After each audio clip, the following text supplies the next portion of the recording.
Hey there, everybody. Welcome back to The Only Podcast. My name is Chris Vanini. I'm your host, as always, and I'm joined by former TheOnlyColors.com managing editor, current St. John's fan now, Joe Toohey. It's been a couple weeks since we had one of these podcasts, but got a lot to talk about now. Kind of wanted to wait till we had something to talk about, and now there's a lot. Joe, how are you doing overall, and how are you doing with the latest news about Marvin Clark? I'm doing pretty well, Chris. I'm just glad to see Marvin end up at a pretty big name program. It's good news. Yeah. So if you didn't hear, if you were confused by that intro, Marvin Clark, former Michigan State forward who was going to transfer or had announced he would transfer, is apparently going to go to St. John's in New York City, which is a program that struggled quite a bit last year, but did beat Syracuse. I remember that. He will presumably have a lot more playing time there, and best of luck to him. And also, before we start, subscribe to the podcast on iTunes. Search The Only Colors Podcast.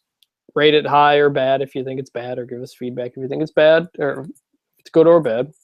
I'm on Twitter at Chris Vanini. He's at JOBIN 2 letter E. The Only Colors is under new management. Dom Garrett has taken kind of the reins of the deal, but other than that, kind of the same old. Dom's just adding a lot more content to the site, which I think is good for everybody, and mostly he has the time to do it, and that's kind of the reason Joe and I have basically been relegated to this podcast. It's about the only thing we ever have time to do anymore. So we'll start with the Marvin Clark stuff. We'll start with basketball. Then we'll move into football. Spring game is this Saturday. Then got a bunch of reader questions submitted on Twitter. So we start with the basketball. Marvin Clark going to St. John's. Javon Bess is also transferring, although location has not been determined or announced. And those we knew as of a few weeks ago. But I think the biggest piece of news since last podcast is that Josh Jackson, the top recruit in the country, committed to Kansas, which I think a lot of people saw coming in the final few weeks. Joe, I guess thoughts on Josh Jackson going to Kansas and kind of where MSU is at right now looking at next season? Yeah, I mean, I think you hit it on the head. I expected Josh Jackson to head to Kansas as well. It was unfortunate to some degree, but for a guy of Jackson's caliber, who's very clearly a one-and-done type, I think Kansas has done a slightly better job of preparing those guys.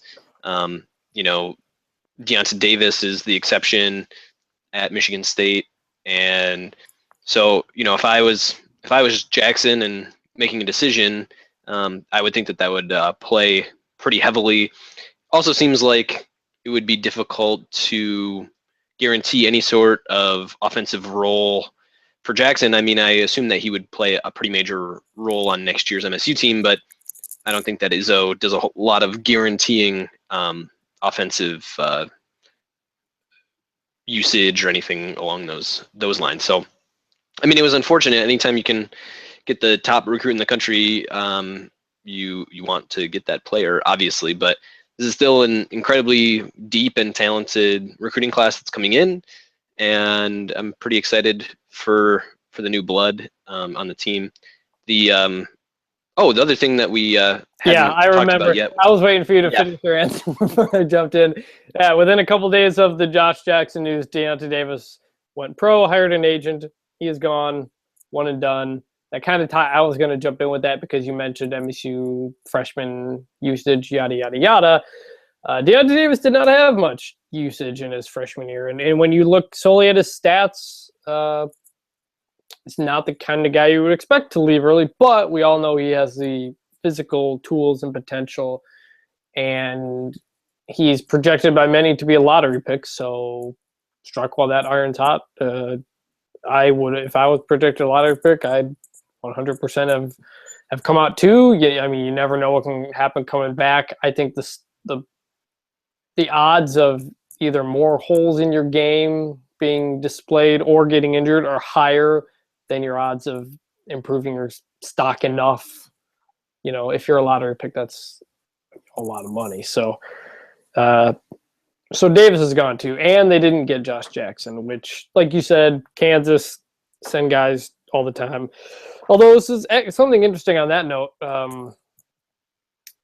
and how this recruitment has kind of been compared in some circles is that of Cliff Alexander, who at one point seemed very likely to end up at MSU, ended up at Kansas, ended up in some NCAA troubles, kind of flamed out his career there, and I believe he didn't. I don't think he got drafted, and he might have got drafted. I don't remember, but he's in the D League. Has not made much of a NBA impact yet. But yeah, Josh Jackson.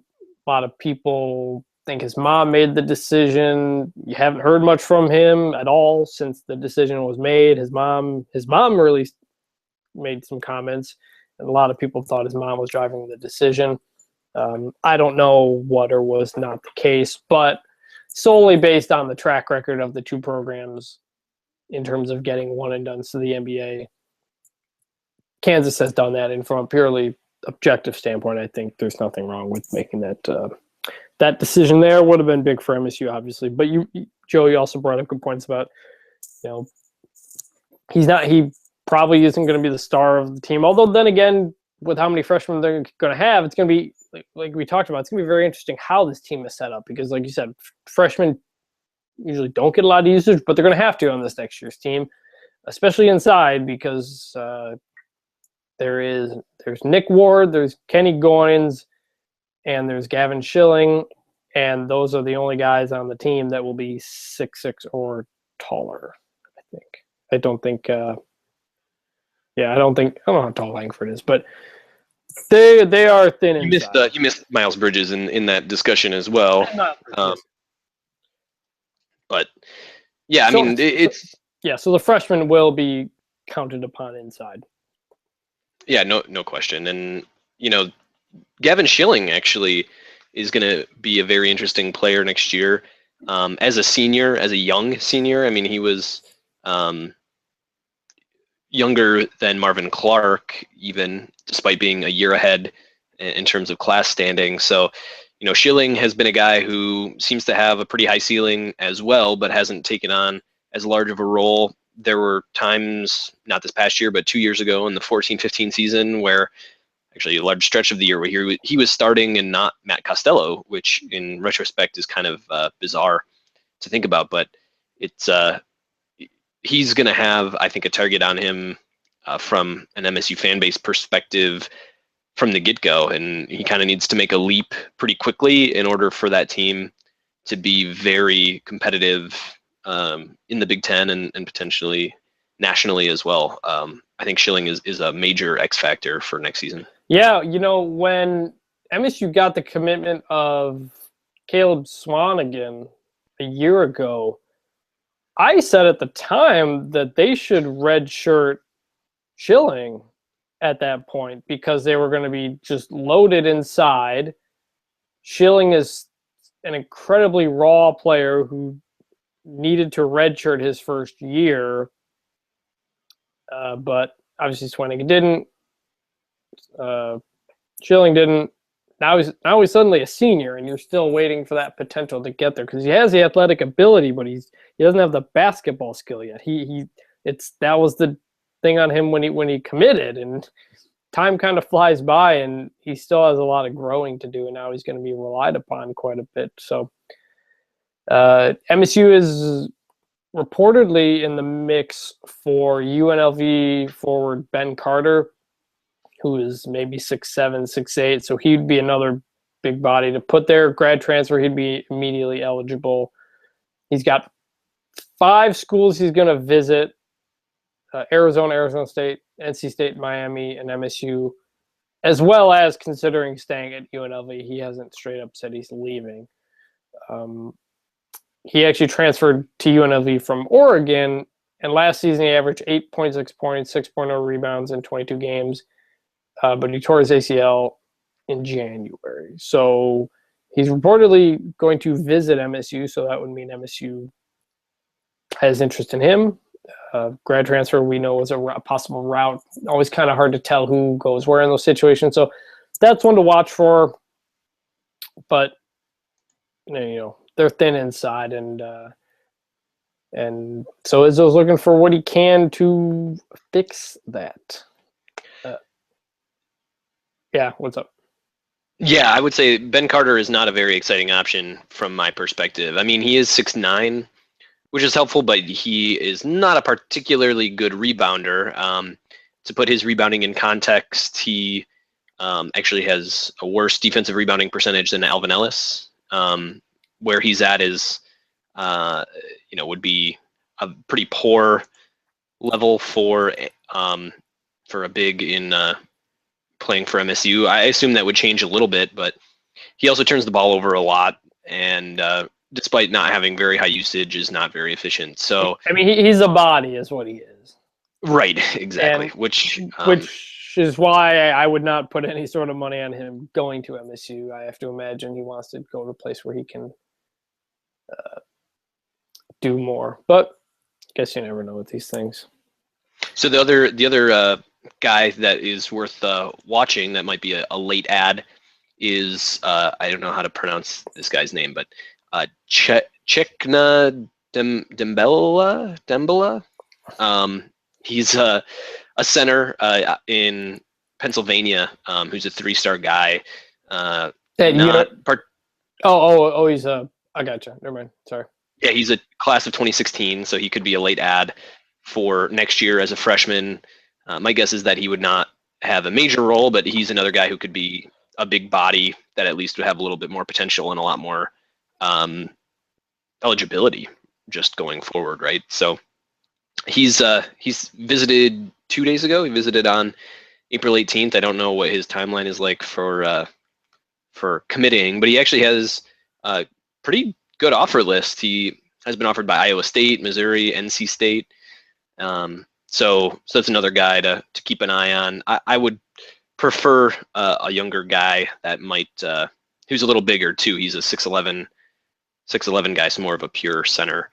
And he seems like the kind of guy he'd be a 4-year guy for you, where you're already thin and you're already going to lose Gavin Schilling next year and possibly Miles Bridges and be even thinner inside. If you add a grad transfer, he's out the door too. So if you're looking toward the future, they have a number. I think they have 3 scholarships available. So they got to fill some bodies, because simply giving all those to walk-ons, I don't think is going to be enough. Yeah, you're right, because there were I don't believe it's 3. I believe it's 2. They were at capacity. They lost Davis, Clark, and Bess, and then a scholarship was given to Goins. So I think they're at 2 available. The M Live story here I'm reading says 3, but I think one of those, Kenny Goins got his, and I think the idea was he wasn't going to have it, but because of the transfers, he's going to keep it. So then that would be right. 2. But yeah, the M Live story said 3, but I believe that's right. That's 2. But it's a really interesting, next year's roster is going to be very interesting for a number of reasons. I mean, one of the only givens is Aaron Harris, who was one of the most enigmatic players for MSU this past year. I mean, there were times where he was excellent, especially near the end of Denzel Valentine's stretch of missed games when there was an injury. I thought that Aaron Harris did a good job of sort of being a number 1 offensive option for at least some period of time. There weren't a lot of really difficult opponents in that stretch other than Iowa, but there's a lot of X factors. There's going to be, I think all 4 freshmen are going to play pretty significant roles, be playing pretty significant minutes, and 3 could be starting, or maybe all 4 could be starting, depending on how things go with Cassius Winston and Nick Ward. So that'll be pretty fascinating to watch. And there's just a lot of question marks and a lot of uncertainty going into next year, even more so than in previous years, the last couple of years. Yeah, I mean, Aaron Harris is the only scorer back. I mean, I think McQuaid has that ability, but he hasn't. He's coming off of okay freshman year, but in terms of scoring, Aaron Harris is about it. So there's going to be a lot. Yeah, at least proven. You know, we like a year ago, I remember people pointed to this coming season, 2016, 2017, as the big one for MSU because of all the recruits coming in. But at the time, we didn't know Denzel Valentine was going to become a Player of the Year candidate. We didn't know Forbes and Costello could turn themselves into NBA possibilities.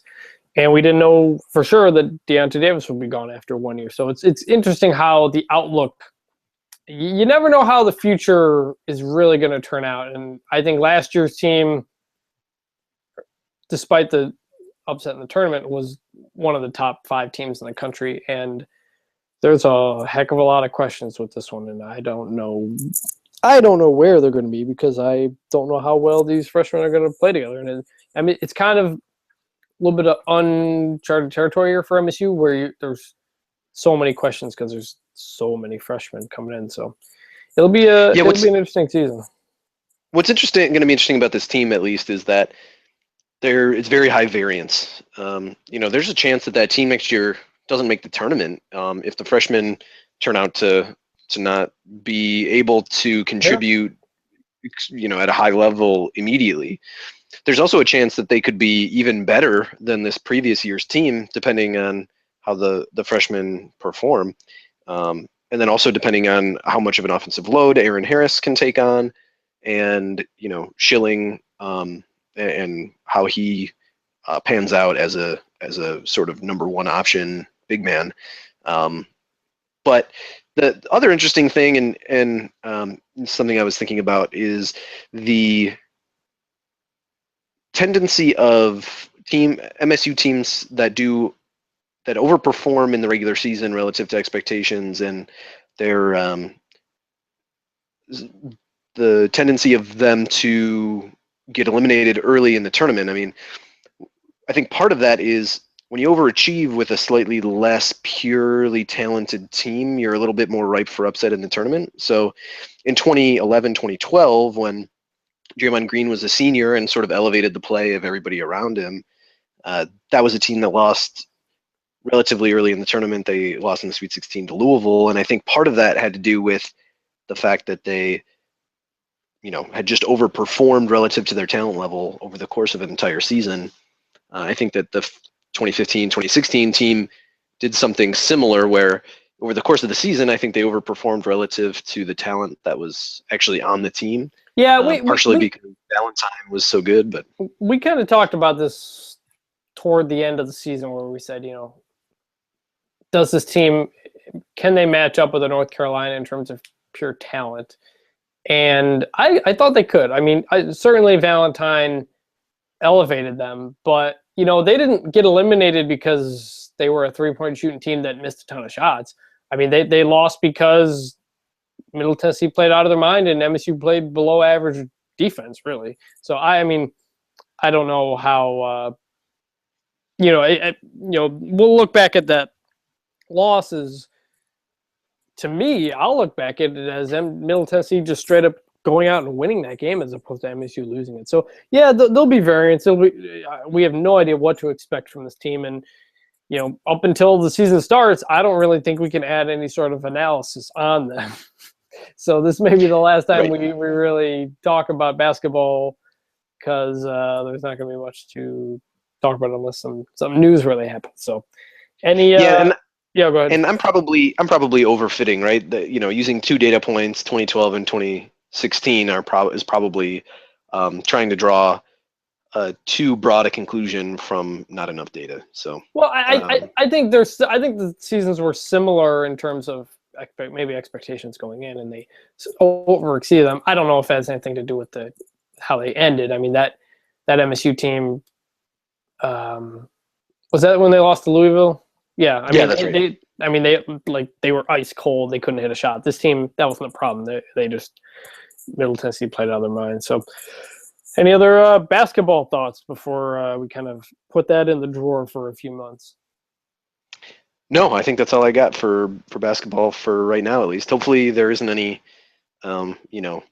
unnecessary off-season news that. But we might, there might be a guy or two added to the Yeah, I mean, roster yeah, here that's in the true. Well, coming. we'll talk about, I guess, if they add anybody. So it's a possibility too. So, but so moving on to football, and spring game is this Saturday. MSU, one of the last spring games in the country. Weather, I don't know what the forecast is, but weather at this time of year is pretty nice. There was a stretch where I went to a whole ton of them. They were always a good time. I'm I don't think I'm making it up this year.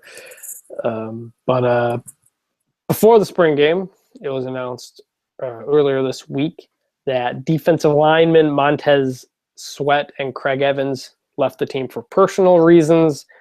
And if you read between the lines, they were essentially booted off the team. And if you would follow either of their sagas, it is not a surprise. They have been in the doghouse kind of since things got going. You always hate to see kids, blow these opportunities, but it's not a surprise that what happened. And it's a shame because both were very talented and shined at times last year, but now two young defensive linemen are gone from a line that is pretty deep. And that takes us into the spring game draft where do I got here? So the pertinent information on the teams, the green team will have Tyler O'Connor and Brian Lewerke at quarterback, Madre London, Gerald Holmes at running back.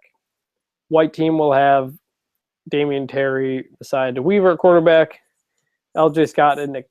Who's the running back? Tompkins. That's not Nick Tompkins, right? That is Nick Tompkins, yes. How long has he been on the roster? Forever. I feel like you. Hold on, I'm pulling up the. I believe he's a redshirt senior this year. I feel like he was on when I covered the team. He kept moving positions. Yeah, I mean, I think that he was as a freshman and redshirt freshman. Yeah, it's Nick Tompkins. He joined the team back in 2012, redshirted 2013, 14. Yeah, I guess not. So that's some pertinent information on that. Thoughts on the defensive line with the loss of Sweat and Evans? The other guys you got on the line total are Malik McDowell, Damian Knox, Evan Jones, Demetrius Cooper among the known names, and you've got some younger guys like Rico Williams, Cassius Pete, Muffy Hunt, Keonta Stallworth. A lot of guys, a lot of depth. But a lot of unproven depth. Evans and Sweat were two guys who played last year, seemed to have bright futures, but never got able to get out of the doghouse. And so thoughts on the defensive line after the loss of Sweat and Evans or even their departures in general? Yeah, what's interesting about the Evans and Sweat departures is that there wasn't anything specific that came out about them. It makes me wonder how the scholarship math was working out. I was for a while there last year. I was trying to maintain a list of guys who were on scholarship, which is a very difficult thing to do for football. It's a lot easier for basketball, but I always wondered how the recruiting class could be as big as it ended up getting. There did end up being 20 guys who got signed to scholarships this past year in the 2016 class.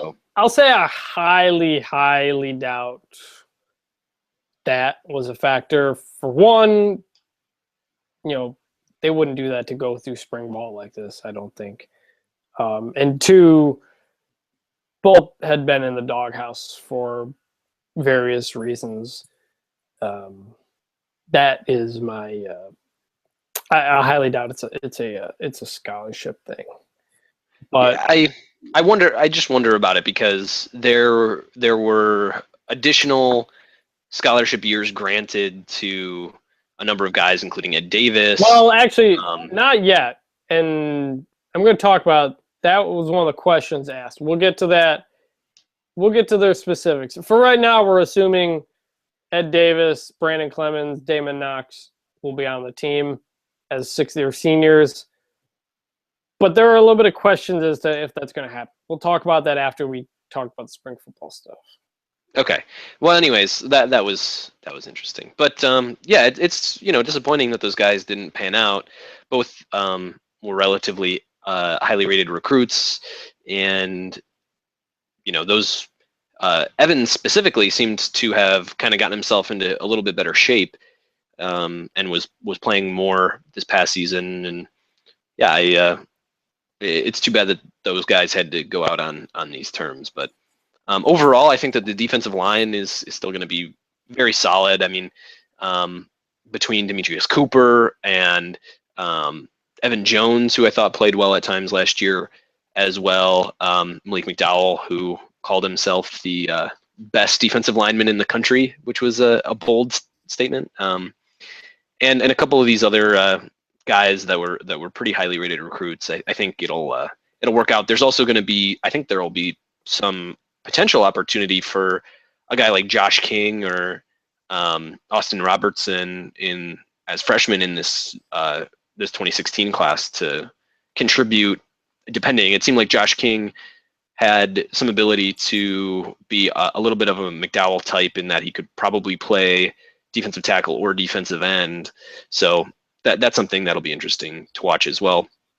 The spring game draft is my favorite non-story story. It's always like after the tournament, NCAA tournament is over, and people are kind of starting to look at spring ball, and it's got a weird draft format, and so then people take weird conclusions away from the way that the draft goes, right? Because so they split up the seniors between the two teams, the green team and the white team, and then the seniors draft the remaining players. But what has to happen is somebody gets chosen, and then everybody from that position all the way down has to get chosen. So this year, Brian Allen was the first pick, and then all of the rest of the offensive linemen had to get drafted. So often there will be a weird order within a position group, and people will take way too much away from it. I think a couple years ago, Jalen Powell got selected very highly, and people expected that meant something. I think Kirk Cousins, got taken early in one, and that proved. Sometimes they're interesting. Sometimes they turn out prophetic. Sometimes they don't. Brian Lewerke going as the first quarterback instead of Damian Terry was interesting. I wondered if that was so they didn't have Tyler O'Connor and Damian Terry on the same team, but maybe not. I suspect that that's the case. That's got to be the case, I would think. I mean, if not, I don't know. If not, I think we'll know pretty quick, right? I think that depending on who actually plays in the game will be interesting for a couple reasons. But I think we'll get to the bottom of that one pretty quick. Or last year, I think it was. Didn't Brian Allen get chosen first, and he brought like a jersey up with him like it was a joke? I mean, I think that they have, at this point, I think the team has enough awareness of the ridiculousness that is Twitter that they do a pretty good job of poking at least a little bit of fun at it in general. But a couple things that were nice to see. It was nice to see Vante Copeland. He got drafted first at defensive back. I thought that he played well at the beginning of last year before he had the vertebrae injury. So that's good. It was interesting to see Grayson Miller, who started multiple games at safety as a true freshman, get lumped in with the linebacker. He's at linebacker. Drake Martinez is at defensive back. So some position changes there. Donnie Corley, the first receiver taken ahead of Felton Davis, who has a little bit of experience, but Corley has been drawing rave reviews. He was an early enrollee, obviously. So there seems to be some young talent there at receiver. It'll be interesting to see how it meshes with the quarterbacks. I think by far the absolute number one thing people want to see in the spring game is going to be the quarterbacks. Who stands out? They combined to win at Ohio State last year. They've played in limited time. We've seen a couple of passes from Terry, some mostly runs. Same deal for O'Connor. Hasn't really shined in any of the playing time he's gotten, but he's been good enough. So it'll be interesting to see if anyone really steps out. Because when it was Keith Nichol and Kirk Cousins a couple years back, those two both lit up the spring game. And I remember they finished with the exact same amount of passing yards. When it was a couple years back, when they were between Maxwell, Cook, and everybody, that spring game I think was a complete mess, and the defense had outscored the offense for most of the night, most of the game, if I'm remembering correctly. So, I mean, people want to see how the quarterbacks do. Between the two, do you have any opinion on who you want to win the job? At quarterback? No, I guess I have no vested interest, really. I really just whoever deserves it. I mean, I think I would take a little bit of issue with the way that you described O'Connor's performance, at least against Ohio State. I thought was at least gutsy. Obviously, wasn't a aerial attack by any means, but I did like the sort of the moxie that he showed. Sure, and he made some big plays. I mean, the touchdown pass to Pendleton was a good pass. He had I don't even remember what his numbers were, but I don't think he even had 10 completions, I don't think. But he had a fourth down pickup on a run, O'Connor on a good option. He ran the read option pretty good. And I think at the time I brought up the idea of that being in the playbook more this year, because both guys seem to have run it pretty well. So I'm curious if I don't think we'll see that. I don't think we'll see that in the spring game, but I'm interested if they have more of that in their package next year, especially I guess if neither guy lights it up passing wise.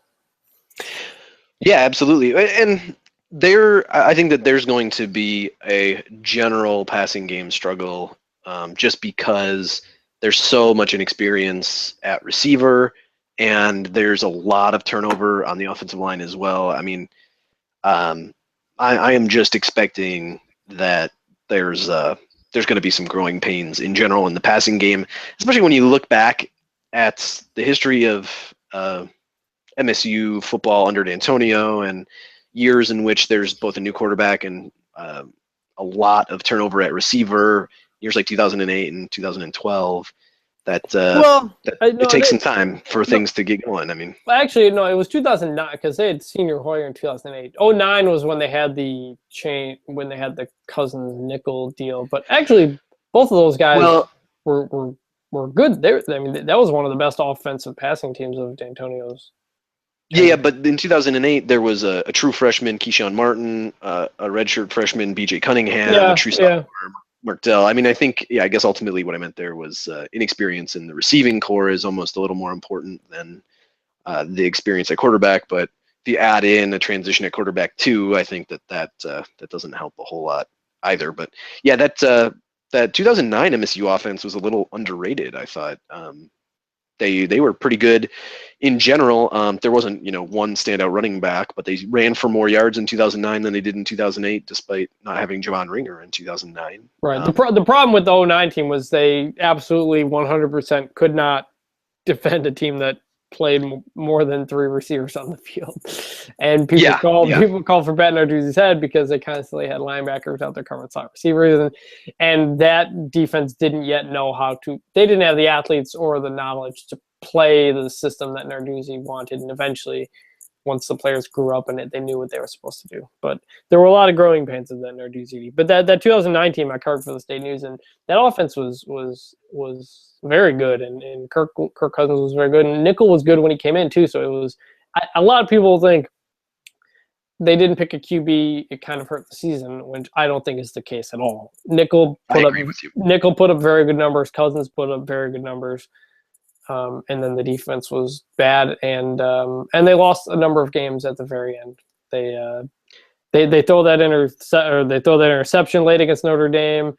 They lose on the final play of the game against Iowa. The Central game that they had won. So The Minnesota game on Halloween, the where Minnesota game the ball that was bounces off out the of nowhere. lifeless body of the receiver. I'll always defend that 09 team was better than people give it credit for, and it was. I agree with you completely. But at least offensively, defensively, it was. I think the worst. I think it was the worst defensive team under D'Antonio. They were 3 plays away from being 9-3. Yeah, I mean, I guess they were 3 plays away from being 3-9. Right, they beat Michigan. They beat Michigan on the final. They beat Michigan in overtime. Purdue was a close game. Purdue was very very close. Anyway, we're kind of getting off track here. We really we took a trip down memory lane. 2009 was 7 years We're ago. just reminiscing at the worst record in the D'Antonio era. The only non-winning season, and we're reminiscing about the good old days of that team. Apparently. Well, okay. So one thing I want to mention about the spring game that continues to be wild to me, and just doesn't make any sense if they want to have a large fan turnout, is they don't allow tailgating before the spring game. Why would you not allow tailgating before the spring game? Oh, that's too bad. Yeah.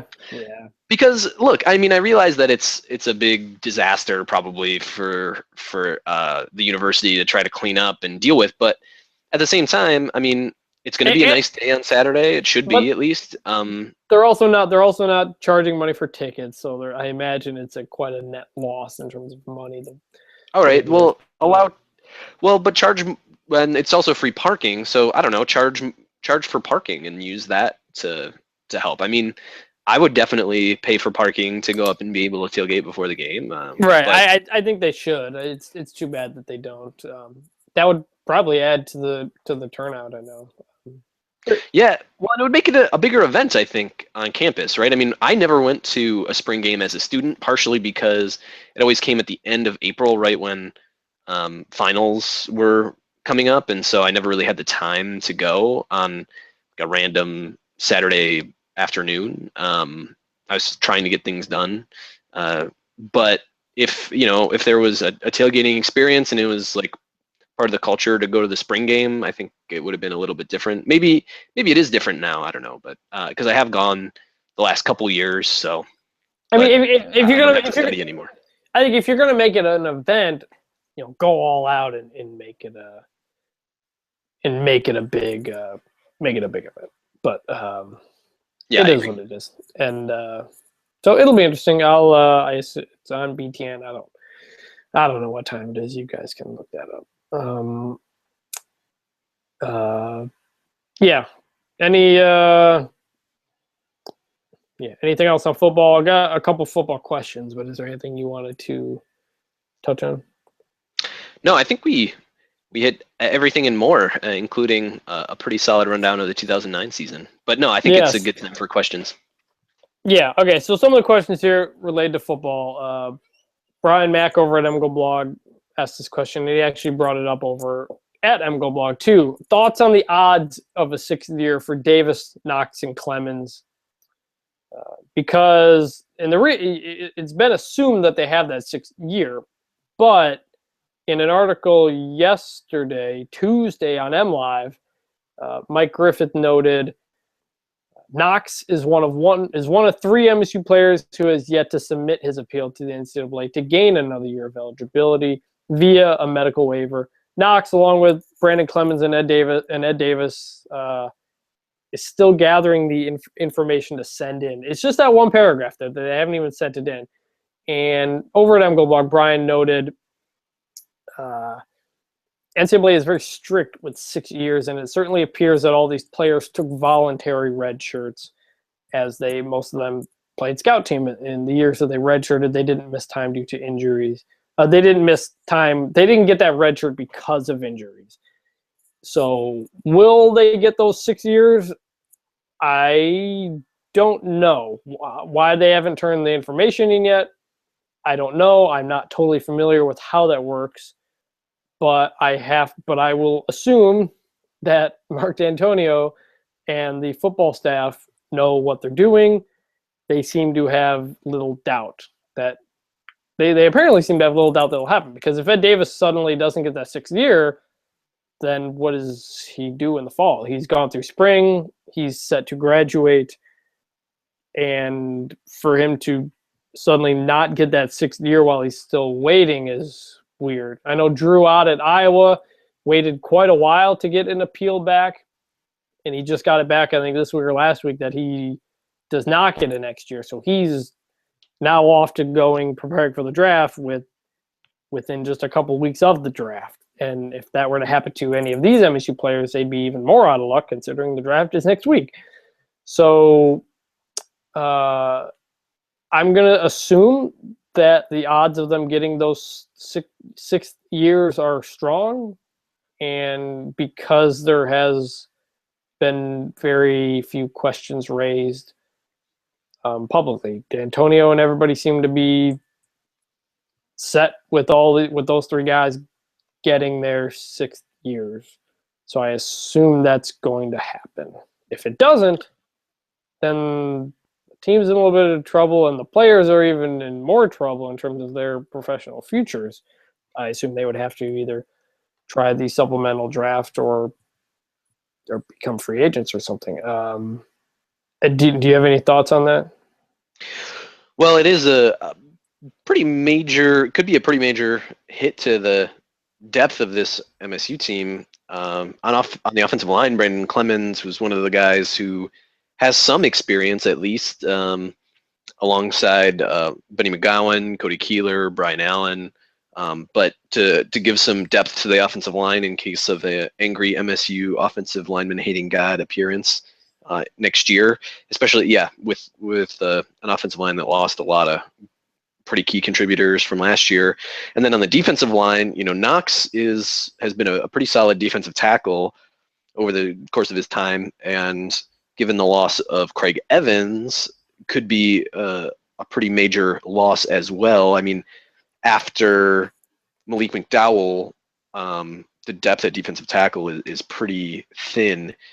There's even, converted former running back Gerald Owens on the depth chart there. So that's those potential 60 years could have a pretty big impact. And then that's not even to mention Ed Davis, who might have been the best linebacker on the team in 2015. And he certainly would have been. Yeah. And could be a huge difference maker in 2016 on a defense that will need to be a lot better in order to kind of make up for some of the losses on offense from a year ago. So I don't have any answers, so I'm not particularly useful on that front, but I can at least speak a little bit to the impact of those 60 years. So yeah, it seems odd that I thought I had read something about them being eligible for 60 years. But yeah, I mean, if they haven't even submitted the paperwork, that would be a concern. But right. I mean, Iowa's Drew Ott, went through this whole process, and the fact that they haven't even submitted the paperwork tells me that D'Antonio was very, very confident that they will get it. So that's all I can go on. I'm no NCAA rules expert or whatever. So I'm just going to have to say, yeah, I guess you have to trust Mark D'Antonio on this one. If not, he's going to look real bad, and there's going to be a lot of problems. But I guess that's my thoughts on that. M. Gorosh asks, if Lewerke beats out Terry, does he transfer or switch positions? This kind of goes back to what we talked about, the draft. Lewerke picked ahead of Terry. Not having been there, my thought was that they just didn't want to put Terry and O'Connor on the same team. So I have to imagine the odds of Lewerke beating out Terry are small. But if he does, I mean, I don't know what's going on in Terry's mind, but I would guess switch positions, because I mean, he waited this long and didn't transfer. I mean, you've got a 5th-year senior Tyler O'Connor going for his first real shot at the job, and a redshirt junior in Terry. So I mean, Terry was clearly willing to wait all that time for at most 2 years of starting. So I have to imagine he wouldn't transfer now, but I don't know. Like I said, I don't think Lewerke beats out Terry, and I think no matter what happens, Terry has his own set of package, so I don't think it's very likely. But I guess if it were to happen, what do you think?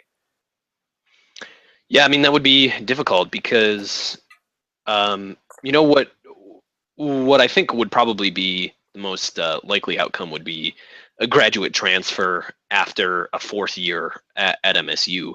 That would make it so that he wouldn't have to sit out a year. That would You know, actually be. That would actually be. I guess he'd have to graduate, but he's going into his fourth year now. So Right. if he sits one more year as a backup, he would. Yeah, that would be my guess, right? Because then, you know, he can be, even if he's third on the depth chart, there's still a chance that he could see playing time. I mean, you saw he was third on the depth chart last year and still saw playing time. He did have his own brass package or what have you, where he saw the field just to get him on the field, basically. But again, for that reason too, it seems unlikely that he wouldn't play any sort of role. I also don't see him switching positions. You know, I think he at times was at receiver as a decoy, just to kind of break the huddle and be a little confusing about what was going on for opponents. But you know, we didn't see any passes thrown his way. Yeah, but I and mean, think but that was by give design. yeah, I mean, given the youth and inexperience they have there, I guess it's possible. I don't know. It's a big what if, so I don't want to get, I guess, too much into it. Chris Phillips asks, what impact to MSU's offense does a one-back system led by Scott have?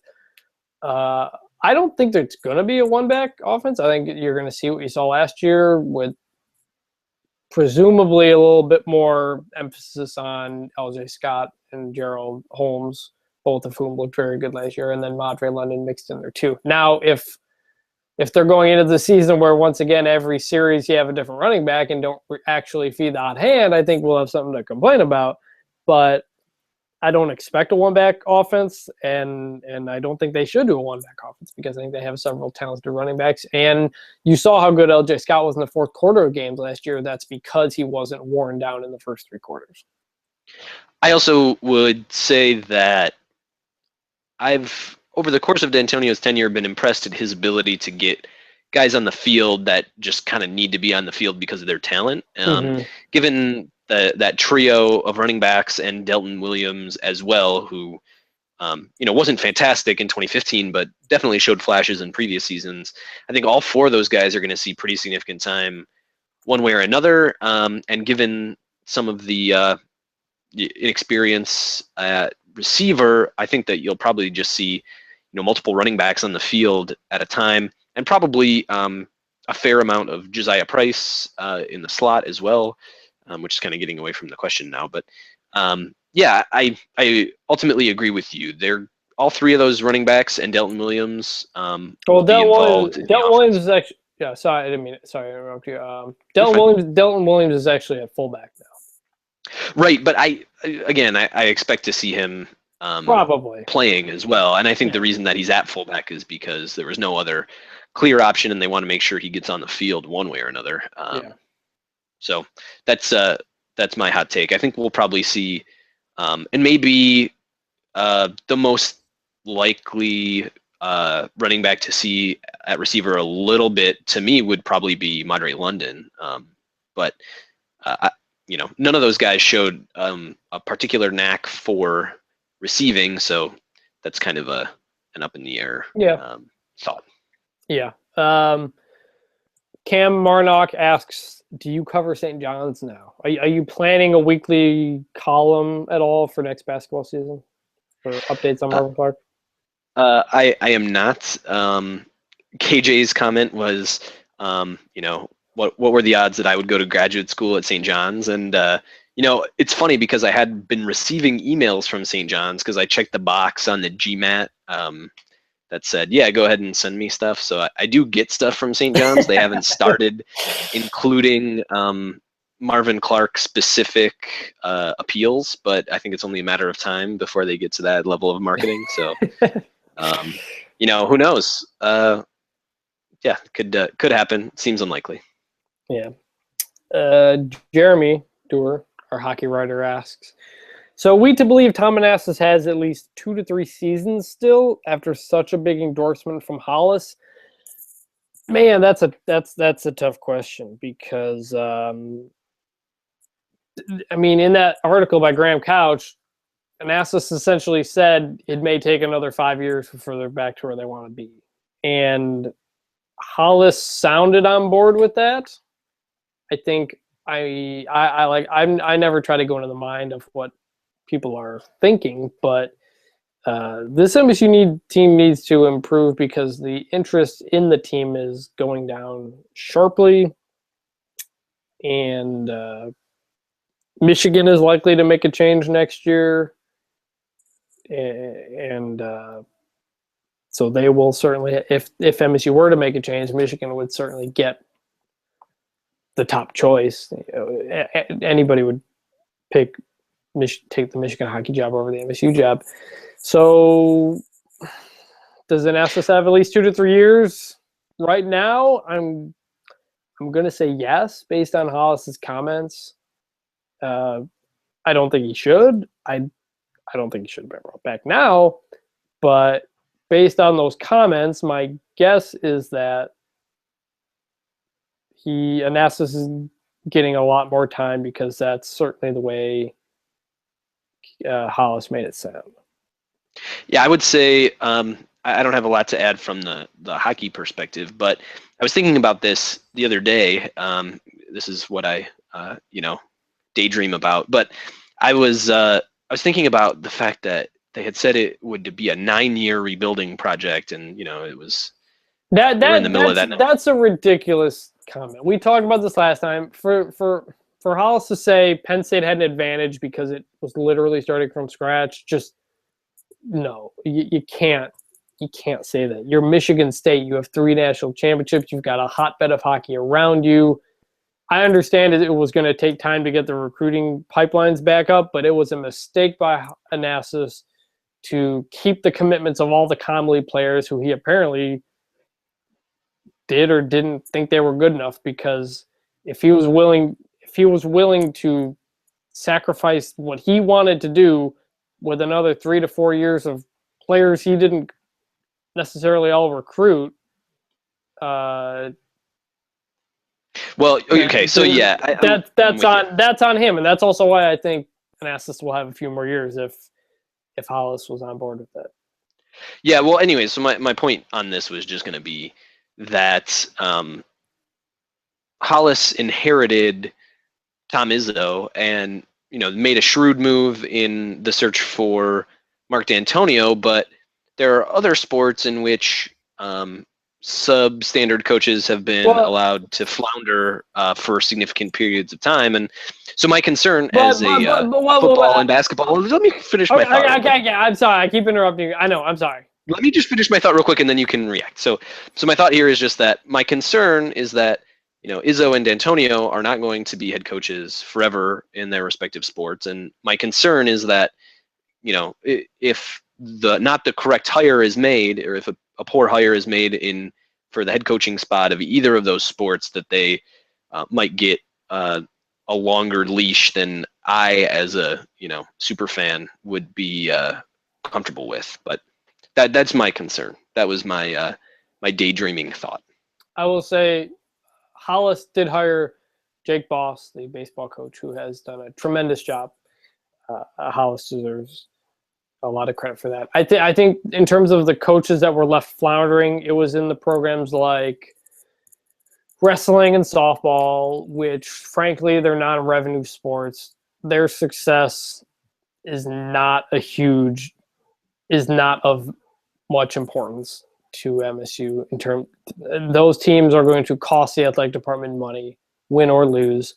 So instead of firing coaches, paying more, that money has been funneled more toward the revenue to sports like the basketball and the football, and as a result, you've gotten very successful football and basketball teams. So,